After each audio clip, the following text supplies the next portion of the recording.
Good evening, everyone. Welcome back to PyroFalkon's Let's Play Extravaganza, where we are playing Cinders, an interactive fiction with a lot of choice points to make it your story personally. You can see where to buy it through the links in the video description. When we last left off, Cinders had a very personal conversation with her sister Sophia, stepsister Sophia, and they may have grown a little closer to each other, especially as they understand each other a little bit better. So they had been tasked to prepare dinner. It's almost done, so Cinders snuck out of the kitchen, and we are picking up the tale from there. The main hallway is empty. No surprise there. As I thought, everyone is busy right now. I don't have much time before dinner, but I'm sure I could sneak out and be back in time. All that talk about my mother reminded me that I haven't been to her grave in a long time. It might be dangerous to sneak out during the day, but I don't know if I'll get another chance. I'll just have to move as quickly as I can. So, what? Oh, we're going to the cemetery. Okay. I don't even remember how long it's been since I last visited the cemetery. Mother's grave isn't that hard to find. It's guarded by a statue of an angel crying gracefully. Father's idea. Looking at how much pain the angel is in, it's clear the father took Mother's death very badly. I can't bring myself to look away from the statue. I'm sorry, Father. The grave must have been in terrible condition by now. I haven't had time to care for it. Wait, the grave is clean. Not just clean, but polished as well. Someone must be caring for it. Step away from the grave. Who's there? Ah! Ah! Whew, that threw me. I wish the Akamura was here helping me do voices. All my characters are sounding the same, especially the women. I've had it with all you grave robbers. Folks like you have no shame. What are you talking about? I'm not a grave robber. Of course you aren't, and I'm the... Hold on. I know you. You're Carmosa's stepdaughter. I am? I suppose you know Carmosa. No Carmosa? Of course not. But I sure know you. Well, I guess you have an advantage over me then. I have no idea who you are. You don't know. I live in the town. Folk there call me Madam... Ged? No, we're going with Gad. Madam Ged, as in the witch that everyone talks about? So you have heard of me. The stories they tell are an exaggeration, though. Those half-wits label anything they don't understand as dangerous. Even more so, seeing as I'm a woman who's smarter than they are. I suppose it frightens them. That was a little overwritten, but okay. Hello, Madam Gad. Although it doesn't stop them from running into me anytime they have a problem they can't fix. Personally, I prefer the term wise woman. It's a lot more appropriate, I think. Yeah, people can be stupid, so we're picking the other one. So you're not really a witch. Now, I never said that. Only that the stories about me have been exaggerated. Besides, some people consider it magic when they find their way back home from drinking all night. It really depends on your perspective. Well, even in gossip, there's got to be a grain of truth. The only truth is that I'm intelligent, independent, and I take care of myself without a husband. If the town folk want to call that witchcraft, so be it. It makes their own lives so much simpler. Ugh, overwritten. True, but still. Why are you here anyway? You scared me when you shouted at me. I was just visiting an old friend. I was on the way back from picking some herbs in the forest by the lake. Oh? I've heard that the forest and the lake are special. My father used to tell me that they're magical. And we're talking about magic again. I can't help it. The atmosphere here is so mysterious. It does feel as if this place is magical. Do you believe in magic?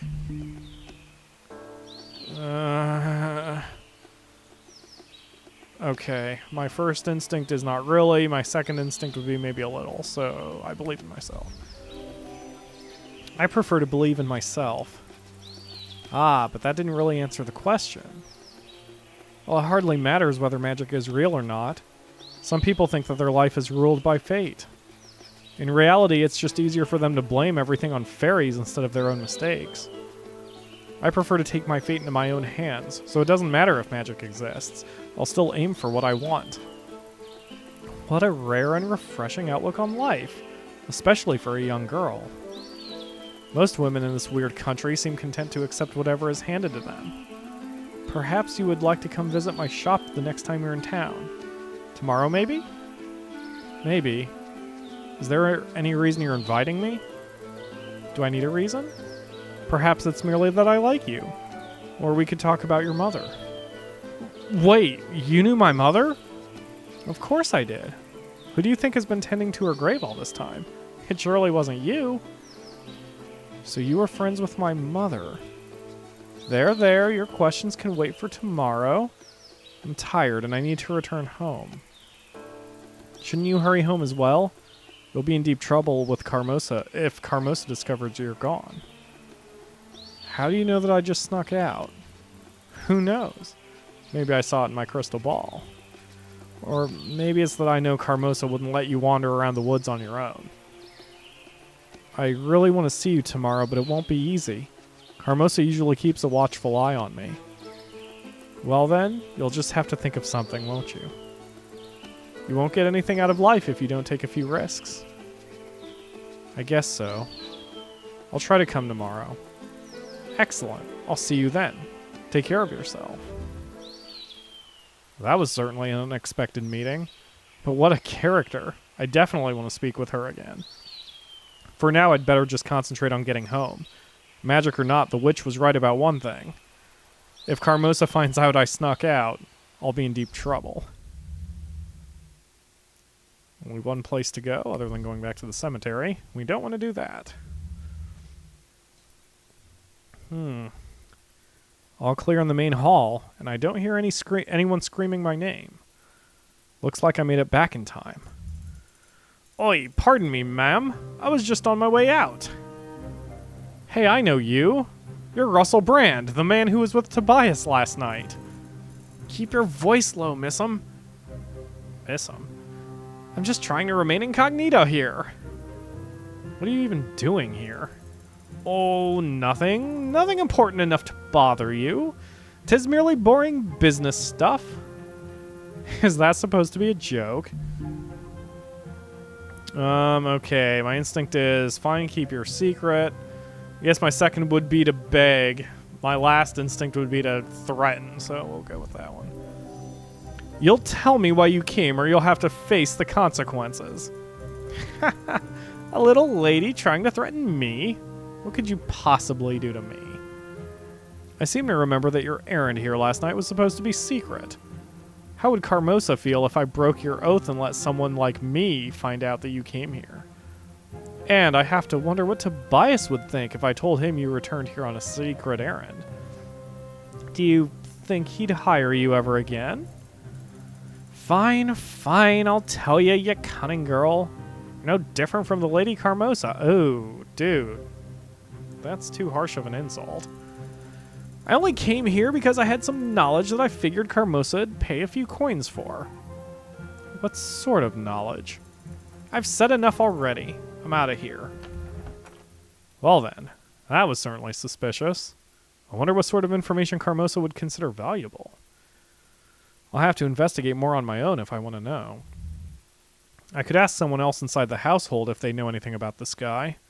Carmosa is certainly out of the question, but maybe one of the sisters? Then again, I can never tell if they're on my side or not. It might be best to play dumb and see what happens.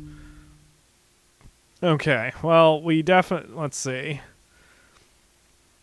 Ask Sophia is my first instinct since we got close to her, so we'll throw that out. And ask Gloria would be my second instinct because I want to ask somebody. So if we go against what I would want to do, we're just going to leave it and be patient. It's probably best not to let anyone know that I saw that man. If it's important, I'll find out eventually. I'd better get back to my room now. Dinner will be served soon, and someone will probably come looking for me. A few hours later. I'm so worn out. Of course Carmosa would order me to help the servants wash the dishes. I wasn't much more than a servant during dinner either. Unlike the servants, I don't get paid though. Honestly, I'd rather they don't even invite me to dinner. Picking over the leftovers is better than waiting on them. At least I had something to occupy my thoughts while I did chores. A lot happened today. First, there was that talk I had with Sophia. I'm surprised she was willing to open up to me. Usually she's so quiet and moody. She even smiled at me a few times during dinner and treated me better than usual. I wonder if she's reaching out for a friend. Maybe the two of us could be friends. My instinct is I think so probably not. That girl has too many issues to work through, especially when it comes to her self-esteem. The fact that she keeps pushing me away doesn't help either. I know she's had a rough life and I know she's been hurt, but it's like she's given up on herself. If she doesn't want to change, there's nothing I can do about it. I don't think there's any chance of us ever being friends. Still, the talk with Sophia is nothing compared to meeting Madame Ged in the cemetery. What a woman. She's fascinating, but I just can't figure her out. She might look imposing, but she doesn't scare me. She feels familiar and trustworthy. It's clear she cared about my mother, otherwise she wouldn't be tending to her grave. I should visit her in the town as soon as I get the chance, at least to thank her for keeping Mom's grave clean. And then there's the most mysterious event of the day. That weird man coming by the house. He was with Tobias last night, and now he's back to see Carmosa? Something must be going on here. I wonder if Tobias knows why he came. Whoever that man was, he sure gets around. I only wish I knew what his information for Carmosa was. It must be something important.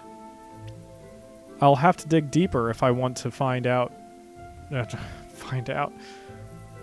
So many questions in just one day. This might be my big chance to finally change my life.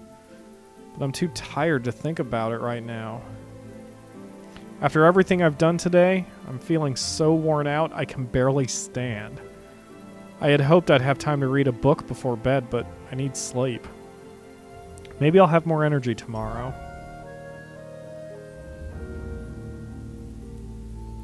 Cinders. Cinders! Hello? Is someone there? We are here. Who are you? I can barely see you. Oh, but we can see you quite well. What is this place? Where am I? You're in your bed. So this is a dream? It is. Then none of this is real. Why? You're real, and so are we. That's real enough. But who are you? You don't remember us. Should I? Do we know each other? We know you. You don't know us, but you know of us. If you want to meet us, come to the lake. The lake? And don't forget to bring a gift. It would be improper if you didn't.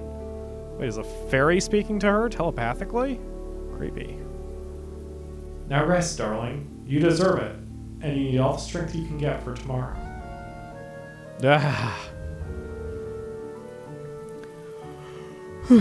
I feel like I slept a while. That's strange. It looks like late morning, but no one came to wake me up. Again. I wonder why. I had such a strange dream last night.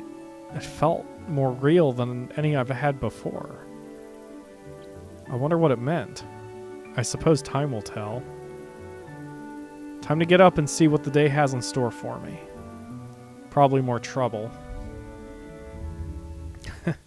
And we will see what the day has in store for Cinders in tomorrow's episode of PyroFalkon's Let's Play Extravaganza. Thanks for watching, everyone. Tune in again tomorrow.